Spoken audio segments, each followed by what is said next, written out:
Welcome to Concrete Block, the podcast where we dive into the latest news and current events from around the world. I'm your host, Walter, and we're glad you're joining us today. We're starting off with a story that's been making headlines globally, and it's a tragic one. In the Gaza Strip, a devastating Israeli strike has killed 9 children of a married doctor couple, Dr. Hamdi al-Najjar and Dr. Ala al-Najjar Tuti. The incident occurred in the southern city of Khan Yunis, where the family's home was hit by a missile. According to reports from Gaza's civil defense agency, the strike happened shortly after Dr. Hamdi al-Najjar dropped off his wife at work. The couple's children, ranging in age from 7 months to 12 years old, were inside the house when it was hit. Only one child, an 11-year-old son, survived the attack and is currently in critical condition. The Israeli military has stated that it struck suspects operating from a structure near its forces in the area, describing Khan Yunis as a dangerous war zone. The military also claimed to have evacuated civilians from the area prior to the strike, but the incident has sparked widespread criticism and concern about the proportionality of Israel's military actions. As we try to make sense of this tragic event, it's essential to acknowledge the complexities of the conflict in Gaza. The region has been embroiled in a long-standing dispute between Israel and Hamas, with both sides suffering significant losses. The humanitarian situation in Gaza is indeed catastrophic, with thousands of people killed or injured since the conflict escalated last year. German government officials, including the country's anti-Semitism commissioner, Felix Klein, have urged for a nuanced approach to supporting Israel while also addressing the humanitarian crisis in Gaza. Klein emphasizes that while protecting Israel's security is crucial, it's equally important to ensure that the population in occupied territories has access to basic necessities like food, relief supplies, and medical care. As we navigate this complex and sensitive topic, we'll strive to provide you with a balanced perspective, acknowledging the concerns and suffering of all parties involved. We'll continue to monitor the situation in Gaza and bring you updates as more information becomes available. We'll be right back with more of today's top news on Concrete Block. Welcome back to Concrete Block.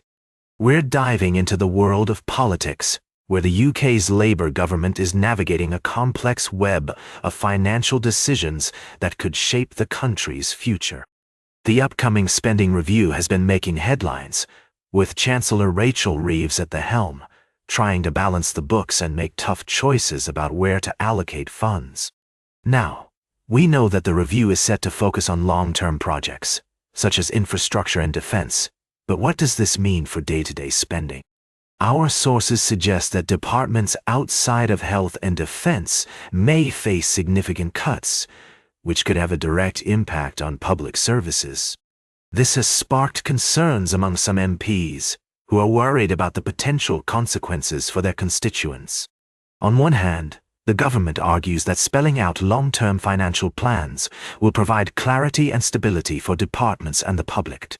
They also hope to use the review as an opportunity to showcase their commitment to governing and delivering on their promises. However, others argue that this approach may not be the most effective way to connect with voters, who are more likely to notice changes in day-to-day spending rather than long-term projects. It's also worth noting that the spending review comes at a time when the government is trying to redefine its priorities and make a case for why money needs to be saved.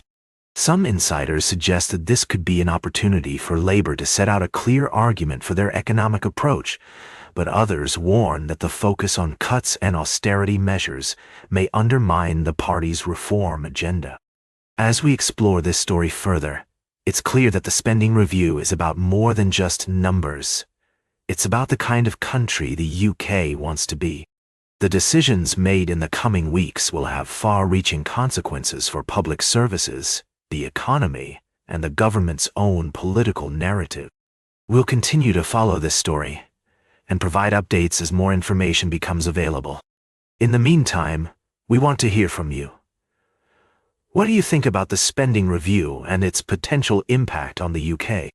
Share your thoughts with us on social media using the hashtag #concreteblock. Stay tuned for our final story of the day, right here on Concrete Block. Welcome back to Concrete Block. We're wrapping up today's show with a look at the latest developments in international relations. As we've been following, there have been significant shifts in the diplomatic landscape, particularly with regards to Syria. Recent news has seen the US and EU lifting sanctions on Syria following the end of its 14-year civil war. This move is expected to facilitate recovery efforts and promote stability in the region.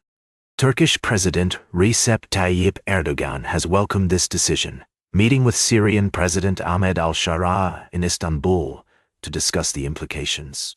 It's worth noting that Turkey has been a key player in the region, having controlled parts of northern Syria after cross-border operations against the Kurdish YPG militia.